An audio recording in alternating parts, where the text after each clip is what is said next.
Hi guys! Welcome to my vlog! Nandito ako ngayon sa loob ng bahay para ma-exercise, para mabawasan naman lang yung timbang ko na 66.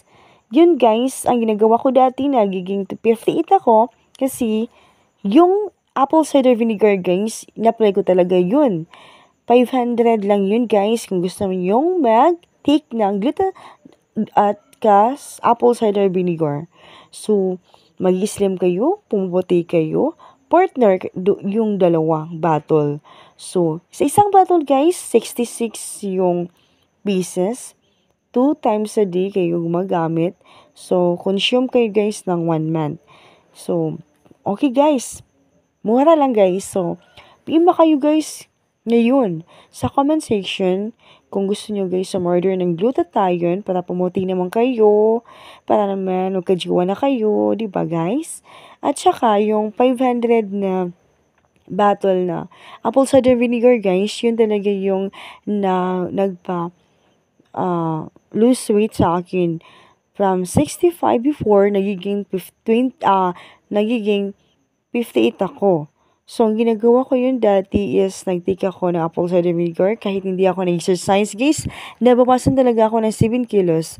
So, pag gagamit ko starting ko ng gummies, ang sarap guys kasi gummies talaga.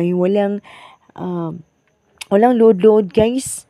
So, bisaya ako guys ha. So, ang sarap guys. Nag-take ako ng apple cider. Within 2 weeks, mawawaba yung timbang ko guys.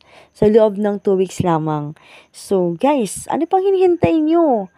Pwede na kayo mag-PM sa akin kung gusto nyo pumuputi, gusto nyo magpa-slim.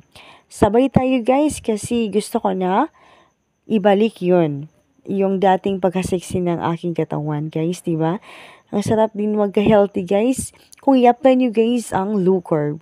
Dati ako, nagiging 58 ako, nagiging mababa yung timbang ko before na nagka-diagnose ako ng bukol sa aking bitoka guys. Kasi nalaman ng doktor dun na nasusi na may bukol ako sa aking bitoka. So, ang ginagawa ko guys, yung nabasa ko na yung patient na survive, anong ginagawa niya guys?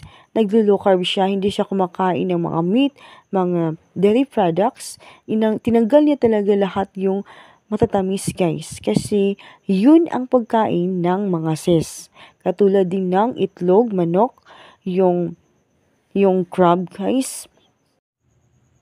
So, this is it. Pansit. Bye-bye guys. Sa susunod na vlog.